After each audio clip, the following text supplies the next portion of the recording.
Well, good afternoon, Cedarfield family. I hope all is well with you. Thank you for taking time out of your schedule if you're listening to us here on Wednesday, May 27th at 3 o'clock. Those of you that are listening from home tonight, thank you for taking precious time away from your family and or other responsibilities to listen about some happenings around Cedarfield.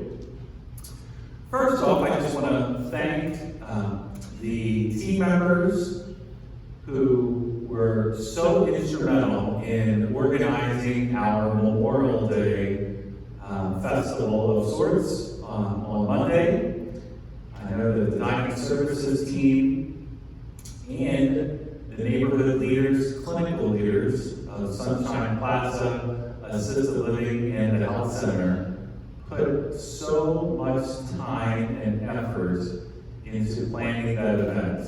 I know it was a big morale booster for the residents and the families to see their loved one outside, enjoying some holiday fare, but more importantly, being able to connect with the residents of the community. And I just want to thank the residents too. Everybody played a huge role on Monday. Everyone was wearing masks. I don't think I found anyone without wearing a mask. Everybody was socially distanced. I have a few pictures.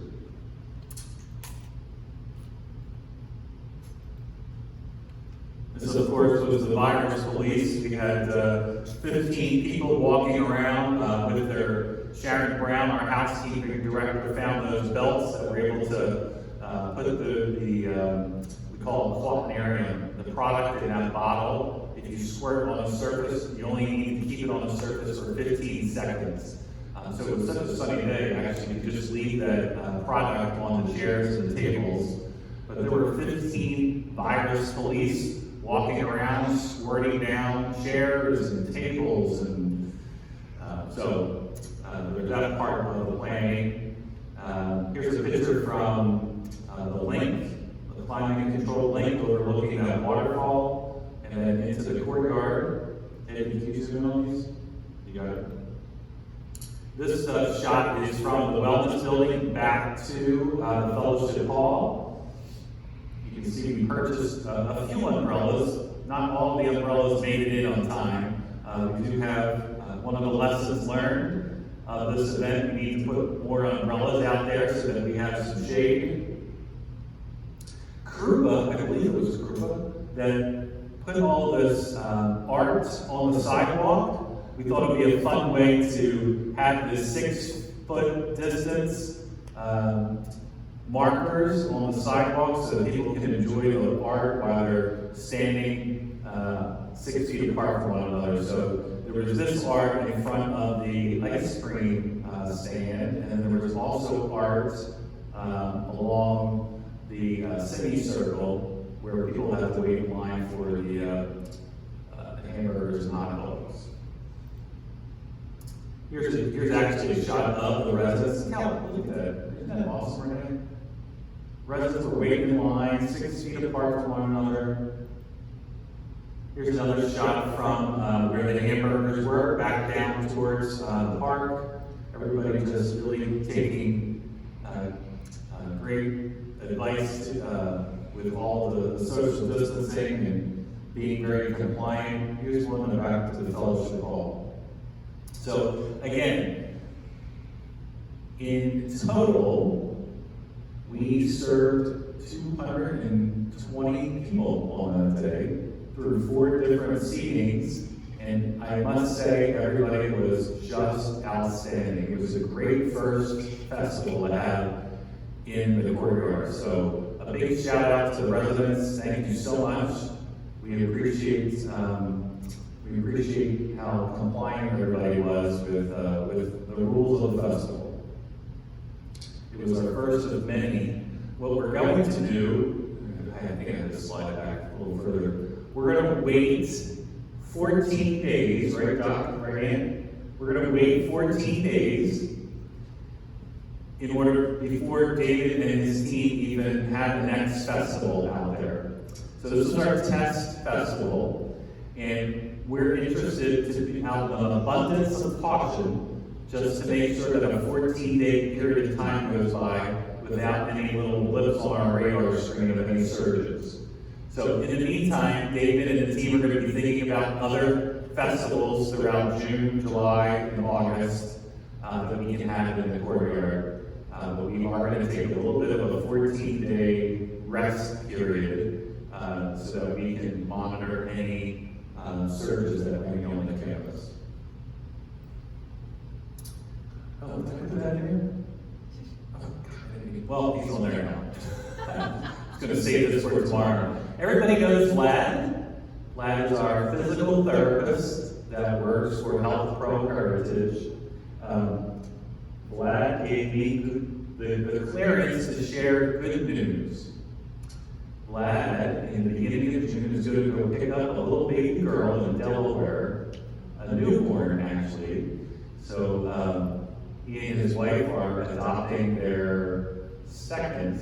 Their first child is 5 years old, and so speaking of an adoptive parent, I couldn't be more proud of Vlad and the patience and the resilience that he and his wife have gone through to wait and work through the institution to find a child for an addition to his forever family. So if you see Vlad around, give him a virtual hug, a socially distant hug. He'll be out for a little bit in the latter part of June to help his wife take care of this little newborn. But we're just so incredibly excited for him on really probably the highest honor across the globe is saving children and helping children with a forever home so that they have some sense of normalcy in a childhood of normalcy so that they grow up to be productive in society. So congratulations, Vlad. We're so proud of you. Okay, format for today, we have Dr. Scheer and Ann Hopper here to talk a little bit about COVID-19 communication. And I want to talk a little bit right now about our Cedar Field Forward 3-phase plan, which we kicked off last Wednesday. Renee and I would like to add a little color to some of the information that we shared last week. First of which I just did share about an outdoor event. Our first event was extremely successful. We did learn 2 lessons. One was umbrellas, and the second, that I just talked about, the second had to do with the beverage station. Maybe next time we have a festival out here, making sure that some of the staff are designated to drop off beverages at residents around that courtyard. Aside from that, we have received all great news. If anybody else has any other feedback about the festival, please feel free to contact David and the team, and they will catalog your opinion accordingly.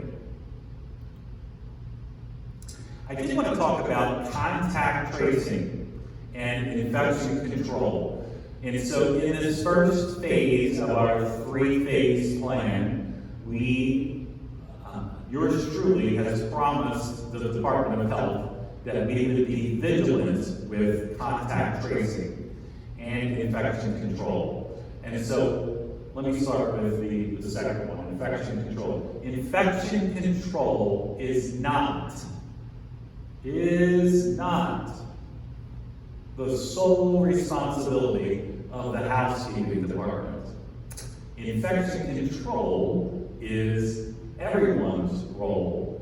Everyone plays a part in infection control.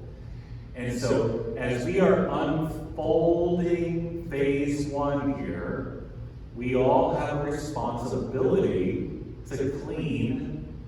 My mom used to tell me all the time, make sure you clean up after yourself. Well, it takes on a whole new meaning now. So you can, over the last 12 weeks, many of you that tuned in here early on, you can see we're spraying these chairs down in these tables, and we can do so as we're leaving. And so as we are unfolding these different locations, amenities, common space areas, we're going to have sanitation stations all around. So for example, if you go into the library and pick out a book and you happen to sit down in a chair, it's your responsibility to clean that chair. That's the state that we're in right now. So I wanted to highlight infection control, and I also want to highlight contact tracing. It's another new term. It's a new term. It's a new term to me up until a while ago, and Ann and Dr. Bashir, she can heard it. So contact tracing is just so incredibly important right now. Whether you're at CVS or whether you go to a restaurant in Short Pump area, or whether you go to the fitness center or the pool here at Cedarfield, contact tracing is vital step. So where you see a sign-up sheet, I am asking for everyone's cooperation. Please put your name down on the sign-up sheet. There's a reason for a sign-up sheet. It's not to track you and to follow your every move. If or when we have another surge, we need to be able to contact trace where that person who might have initiated another surge at the campus, be able to trace where that person was over the last 7 to 14 days, and then put precautions in place for people who may have been in and around that person or persons. So contact tracing is an essential tool that we are using here to be able to mitigate risk and to mitigate any further outbreak. So my message here is please, please, please, please sign the sign-up sheets as you see them around the community where you might be utilizing certain amenities and services. One of those frequently asked questions that Renee and I are fielding, actually just Renee, has to do with the visitor policy.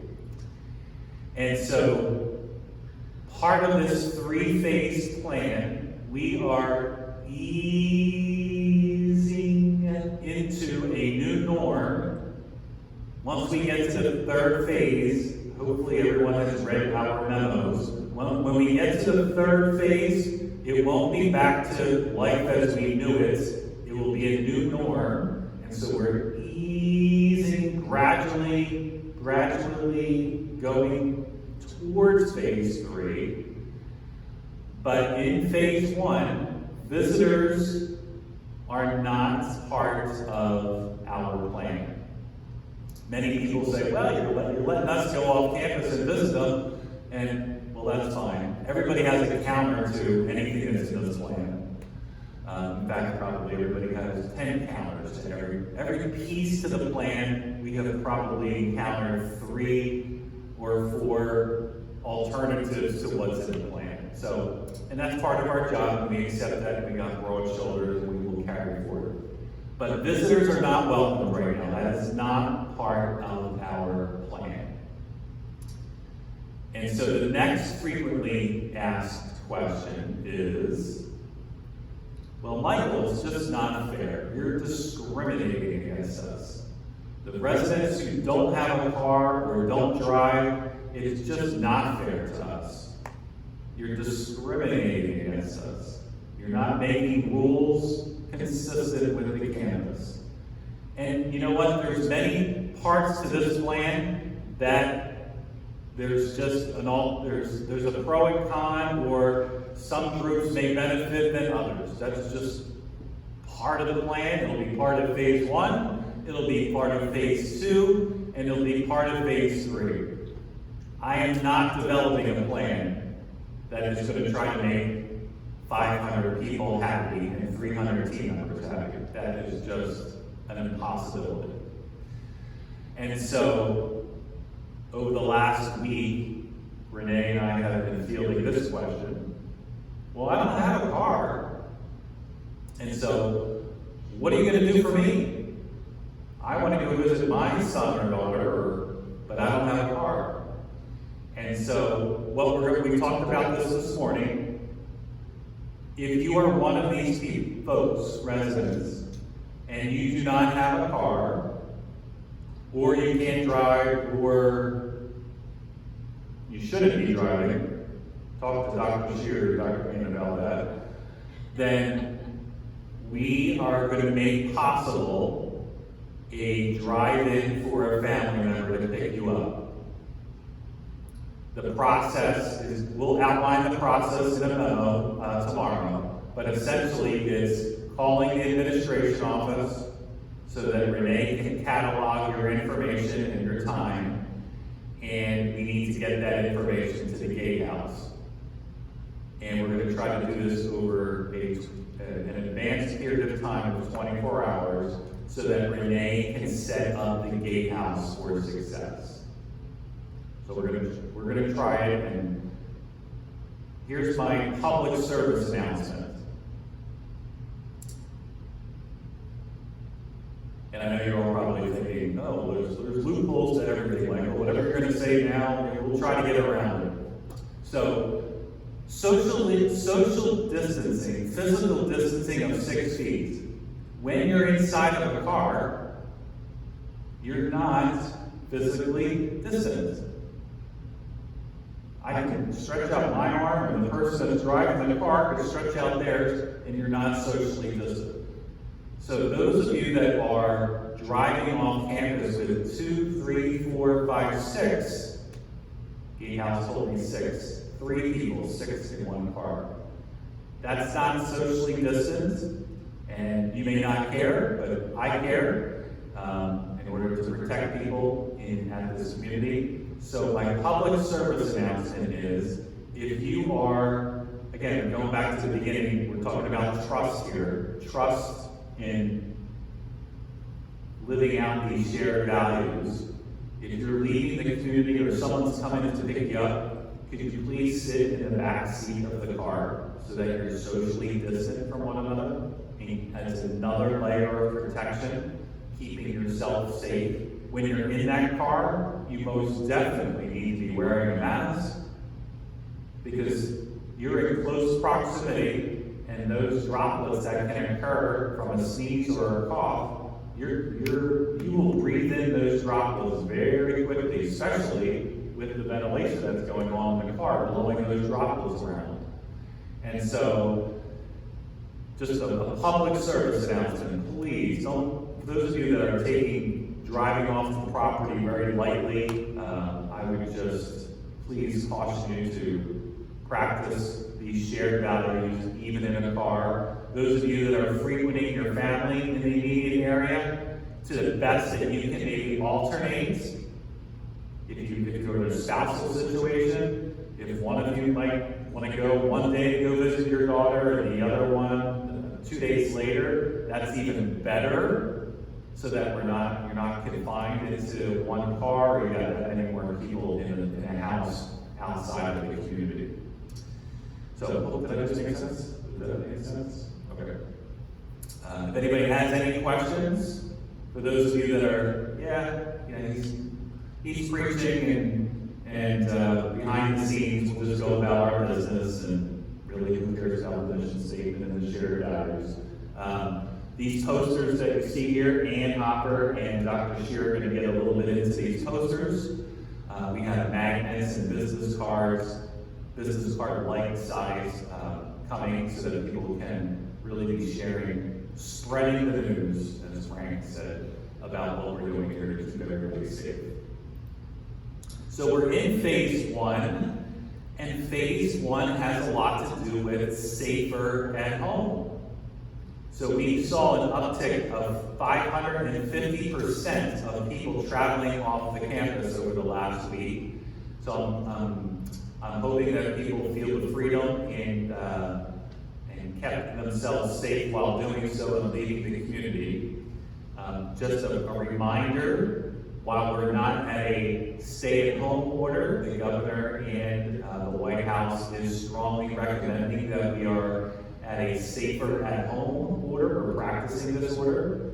And so let's just keep this part of it's part of our shared values to minimize the number of times that you are actually leaving this property because you are safer. For those of you that are writing letters and emails to the administration office saying that we're not actually safe in the community because we have COVID here, I can tell you that you are safe. You're safer in your apartment and your cottage. We have those of you that are listening that are in the licensed areas. We have done a remarkable job over the last 4 months or 3 months of working through our evolving preparedness plan to keep people safe. So those of you that are hearing the gossip of Michael's just not telling us the truth, we're not safe at Cedarfield, I'm very proud of the efforts that we're doing. The Department of Health is proud of the efforts, epidemiologists, and so we're very confident that people are safe to live here. Okay, next up is the library. We've been working very hard. Shout out to Dolly Hentz and the entire library committee for working through a variety of emails over the last couple of days. We think we have a nice process with the library ironed out, and it is as follows. The library will be open 24 hours a day for checkout books only. We're not going to be, in phase one, we're not going to be sitting down reading the newspaper, doing puzzles, camping out, or reading in the library. We do have a signing procedure in the library. We're going to be using very strict hand sanitizing controls. And we're going to expect either 2 or 3 people in there at any one time, but to utilize socially distant practices and wearing a mask. And so people can return their books as they've done previously to the library being shut down. So Dolly has been working hard at this process along with Alice and Zach, and we think we're going to again put some more trust in the hands of the residents and expect people to do the right, safe thing and comply with these shared values. So we're going to start tomorrow. So look forward to the library tomorrow. Housekeeping. Phase 1 in housekeeping. Sharon and the team have gone around. They haven't. Sharon did want me to send a little bit of an apology to folks. She did schedule time to meet with some folks and didn't actually fulfill that appointment, so she wanted to send her apologies. Although we did get a good baseline of what is needed around the community. So effective Monday, we're going to do 45-minute cleanings in the apartments and the cottages, primarily in the kitchens and the bathrooms, and we're going to conduct some vacuuming around the accommodations. When a housekeeper is requested to do more of a deep clean, we're going to reserve that deep cleaning service for phase 2. Housekeeping will be involved in very aggressive infection control still within the common areas. So we don't want to loosen up that particular piece, particularly the hallways here in the main building and the railings and the elevators. So please call Sharon Brown if you have any questions, comments, or concerns about housekeeping.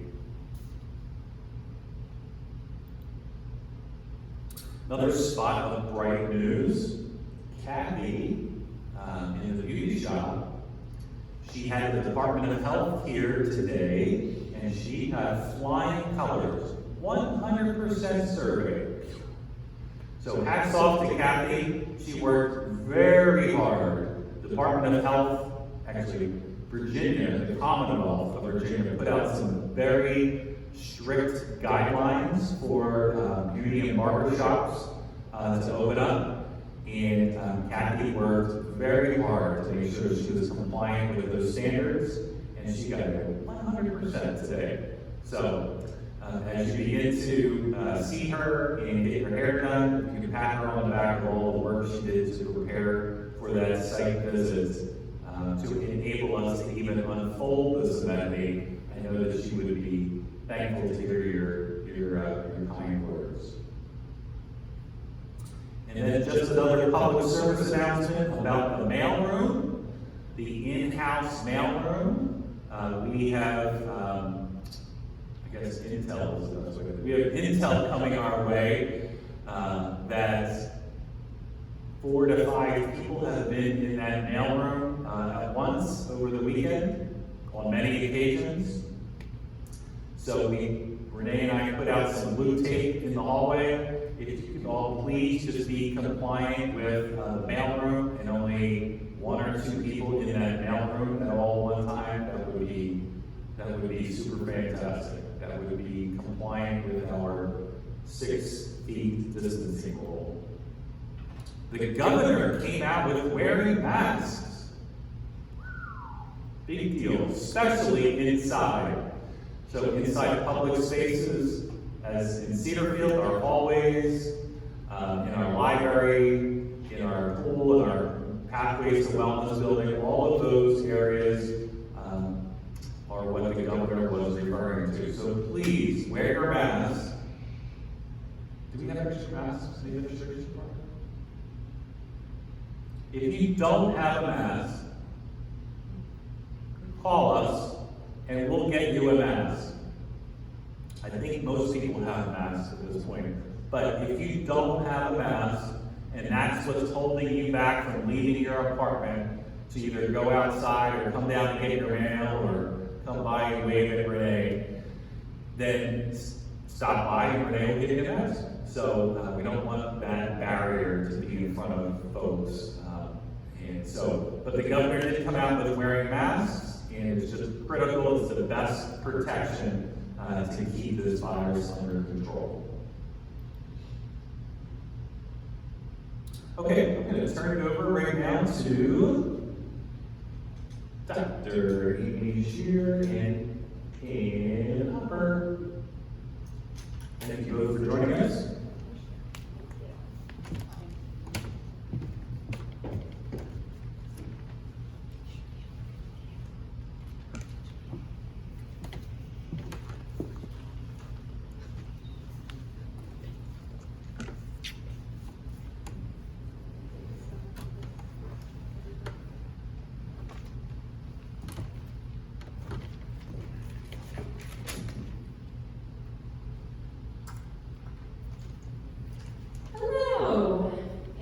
Shear.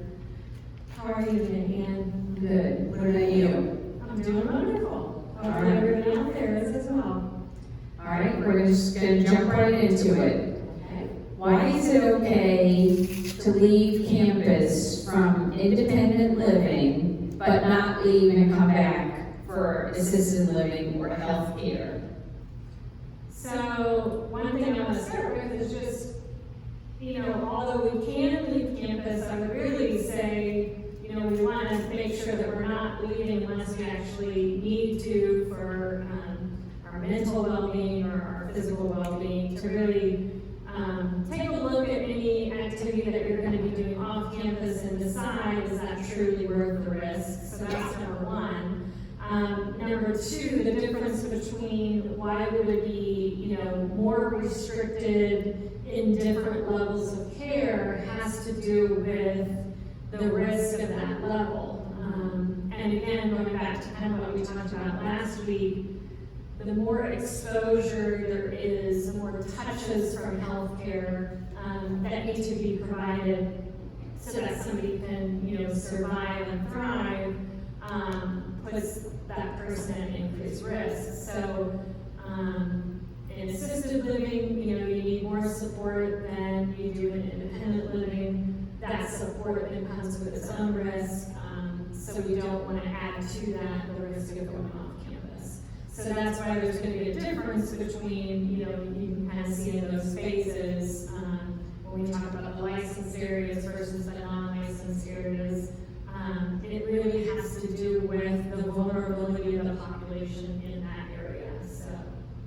But independent living residents are also a vulnerable population too, They aren't very they? much are, they very much are, and that is why, in general, even though the state may be opening up, we need to be very cautious about how we open up, and about how much we're, adding extra risk to ourselves, and how careful we're being in general.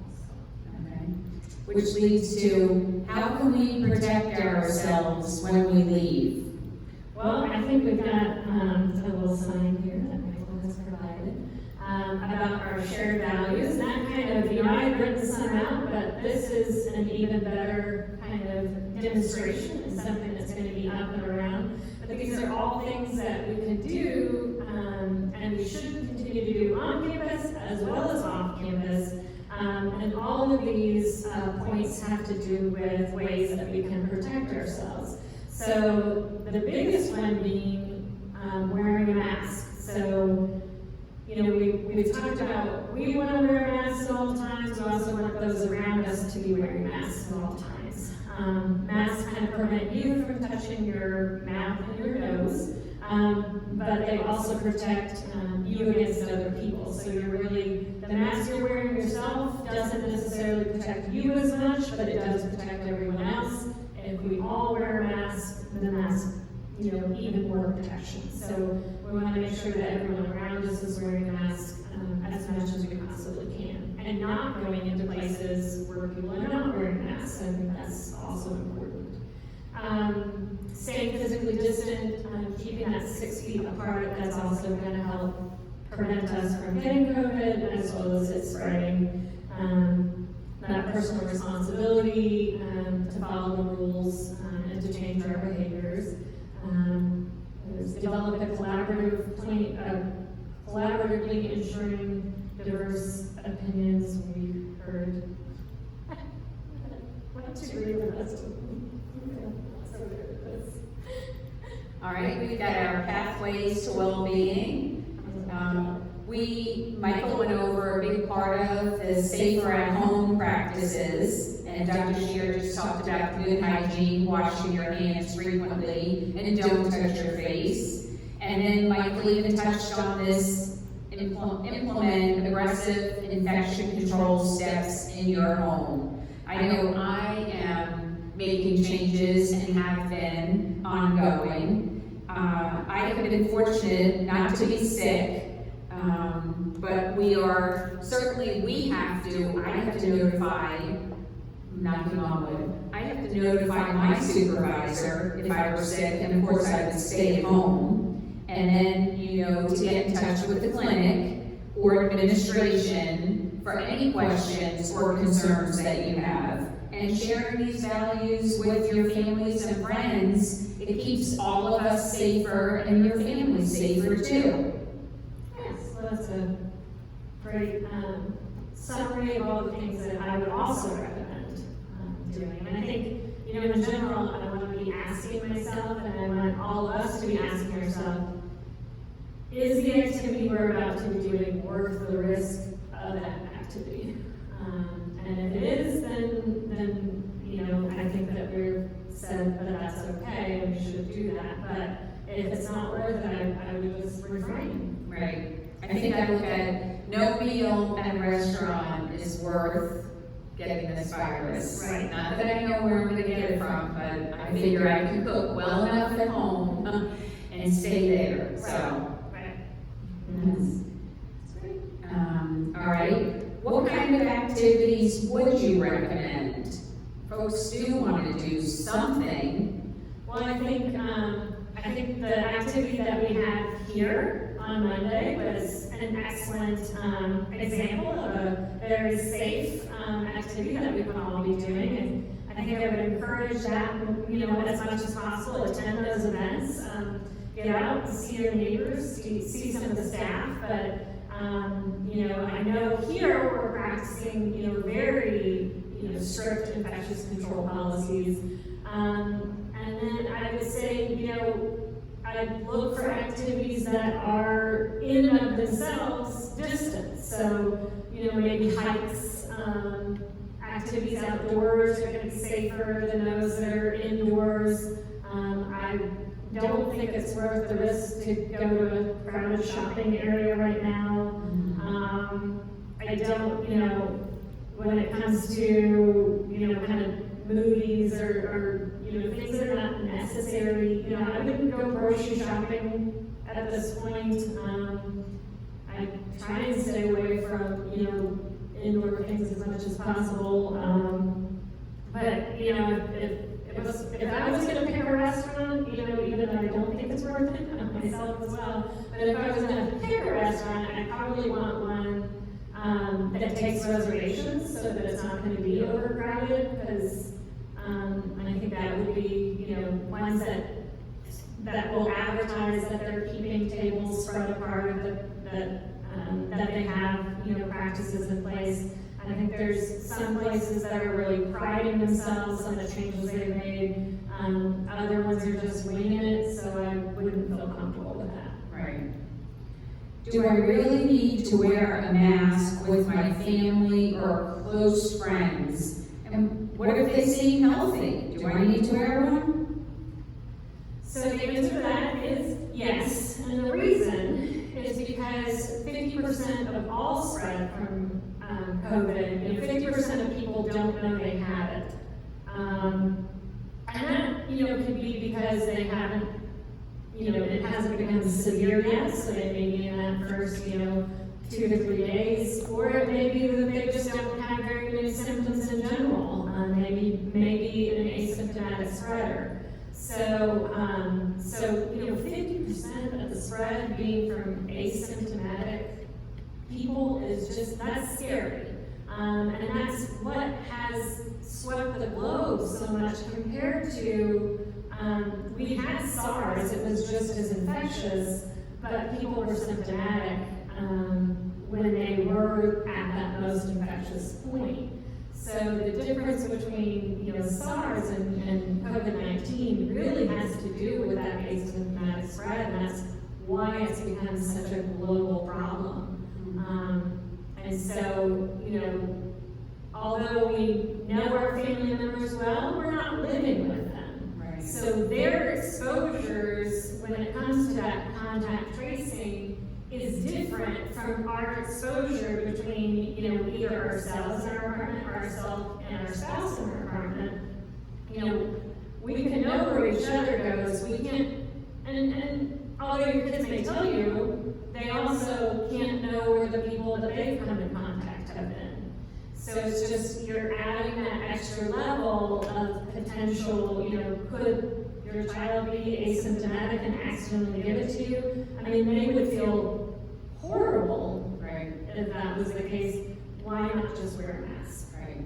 And you mean asymptomatic, meaning they don't have any symptoms? Yeah, at the time that they're with you, they don't know that they have it. And again, it can be before it becomes more severe, or it may be that they don't have symptoms at all. That's scary. If I wear gloves, why do I need to wash my hands? And I know, at the grocery store, right? Yeah. My daughter will say, right? Yeah, That you see a lot someone of has people on. wear gloves. So one of the reasons why, we have not really implemented, or, in my practice, I don't implement wearing gloves at this time, is because when they did studies, they found that hand hygiene was actually much worse when you wore gloves as opposed to when you didn't. And I think it just has to do with, when you have a pair of gloves on, you're not thinking about all the things that you touch. and how easy it is for that to then get on other things. Whereas when you're not wearing gloves, you're just that much more aware of keeping your hands to yourself and not putting your hands on things and touching things, and then that then spreading, further and touching your phone and doing other things. So that's one of the reasons why, whereas we're recommending masks, we're not necessarily recommending gloves to everybody. It's okay if you want to wear a glove, and I think it's okay to put a glove on to, pump your gas or, to do certain things, but I want to make sure that you're not then wearing those gloves all day long. Right. Like, you want to make sure that if you're putting your gloves on and you're doing it for a specific activity, then you're taking your gloves off and washing your hands after taking your gloves off. Right. Because most people think, well, why don't I need to wash my hands? I just haven't been wearing gloves, but you just don't realize how much you touch. Right, right. Okay, so we're back to masks again. I have seen on campus, folks, they'll have the mask on, but maybe it's just covering their mouth, and it's not covering the nose, or it's maybe not on properly, or someone might forget it, and so then they're covering with a shirt. So, can you just explain a little bit about what we're covering with masks? Sure, so let me grab my right here. So I think we had talked about this a little bit before. You want to have the colored part on the outside. There tends to be at the top a little metal piece. Obviously the sewn ones may not have that. You want to make sure that when you put it on, and most of them go behind, this one goes over.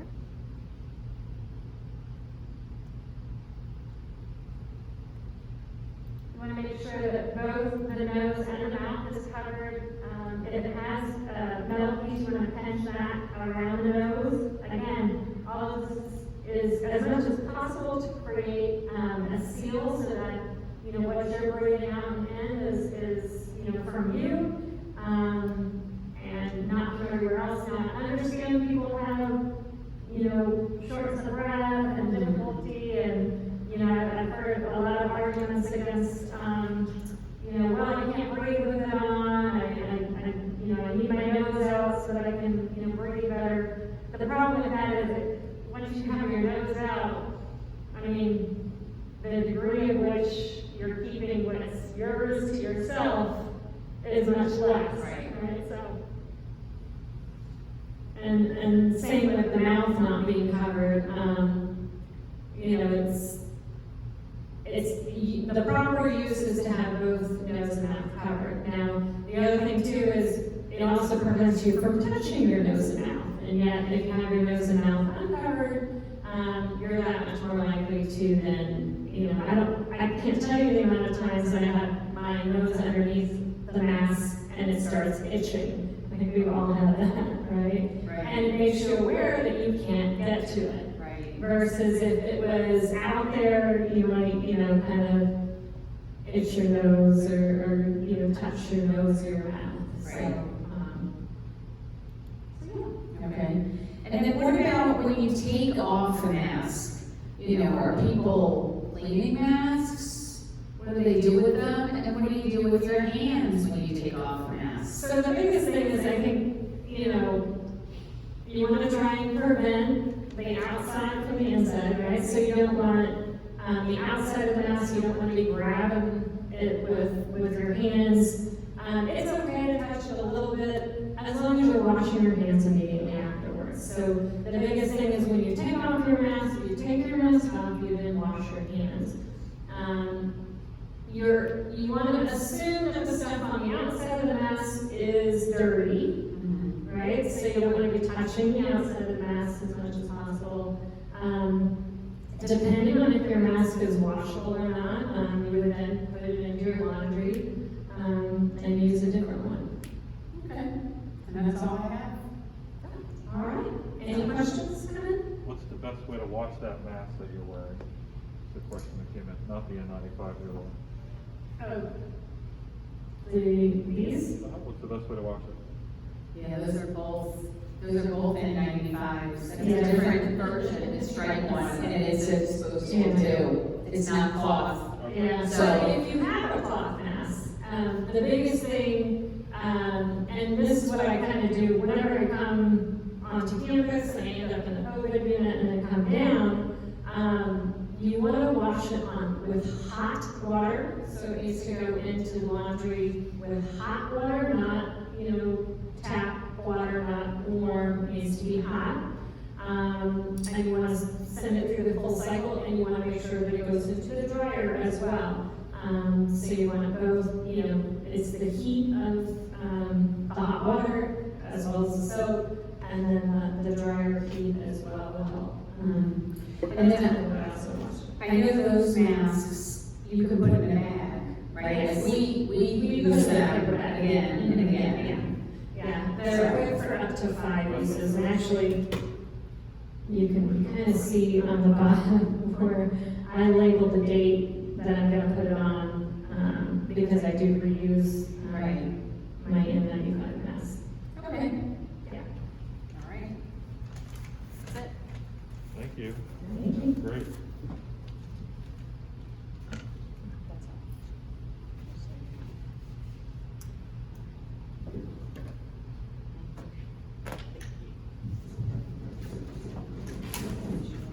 Thank you, Dr. Bashir. Oh, let me take off my mask.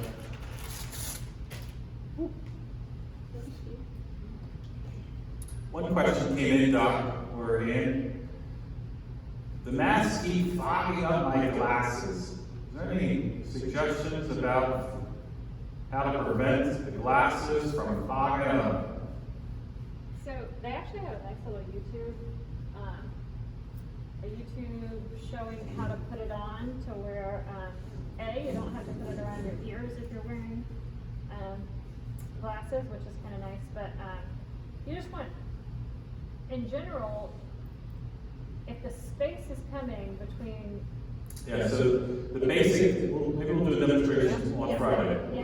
Basically, there's air coming out from the side of your nose. If you don't have one of those masks that have a little piece of steel in them to be able to conform to the curvature of your nose, then the likelihood is that you're gonna get steamy glasses all the time. yeah, you want So- the air to be coming down. Yeah, when the air goes down. So we'll do a demonstration on Friday. Okay, next update is our COVID-19 by the numbers. Disclosure of information. To date, this number has increased from last time. We have tested 63 residents, and that number 9 is still holding positive, still holding at a 9 number of positive cases. So it's the reason why we're able to head into phase 1 to even begin with. 91 team members have been tested, and that number has remained steady as well since the last reporting period, which was Friday, of 8 team members having been tested positive over the last 12 weeks. Okay, next update has to do with families that are listening near and far. Grocery shopping is kicking back up, so those residents that live on the 4th floor of the main building, if you could have in your orders by tonight at 8 o'clock, I know Ann would be very grateful, so she can head out a little early in the morning to go shopping. Her number is 474-8895, if you wish to utilize that service. And the supply shuttle program will pick back up on Friday for those that are in the licensed area of the community. So if you have a loved one living in a health center, assisted living, or memory support, feel free to stop by the parking ride at Gaskins and Maitland behind the hotels and drop off your brown bag of goodies between 1 o'clock and 3 o'clock on Friday. I would like to share a prototype. This is a new and improved prototype of the Visitation Vista. So the maintenance department is working on this prototype as we speak. When we talk about residents that are living in the health center, memory support or assisted living, the maintenance team is putting together a visitation vista that looks a little like this. So it's got a roof over top of it. It's got an area so that people can hug each other. It's got plexiglass in it, chairs on either side, and they're putting an intercom system in there so that people can speak and be able to be heard, even though the plexiglass will be there. So hopefully I'll have some more news on Friday about when these specific locations will be up and running. And primarily, these visitation vistas will be for loved ones or spouses that have someone living in the health center, assisted living, and memory support. So we're very excited. Cheer on the maintenance department for creating these prototypes. Here's my email or telephone number if you have any questions.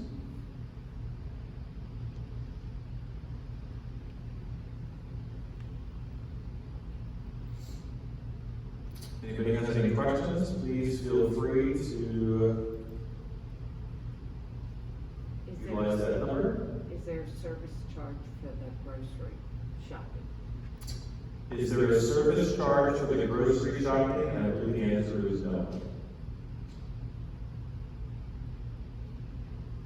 Okay, daily live chats. Again, we're scaling back to a Monday, Wednesday, Friday chat.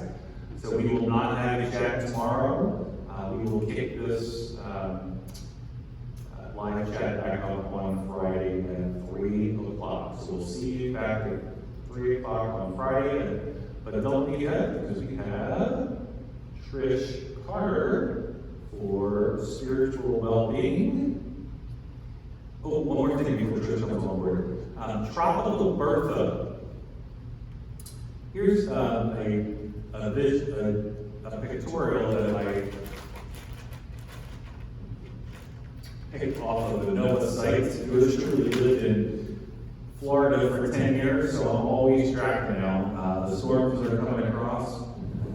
This particular storm, if you have been following the news, they already made landfall in South Carolina, and you can see the cone of certainty, or uncertainty, which is due west of the city of Richmond. And so, what does that mean, even though we're landfalling in South Carolina? Come tomorrow afternoon and into the early morning on Friday, we will experience a lot of wind.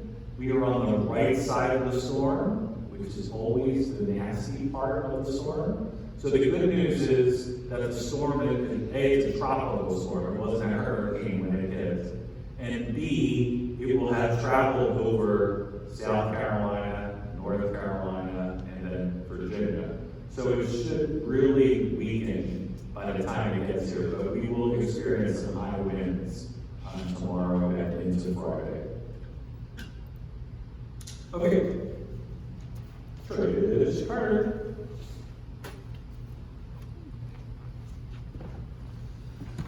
Good afternoon, Cedarfield.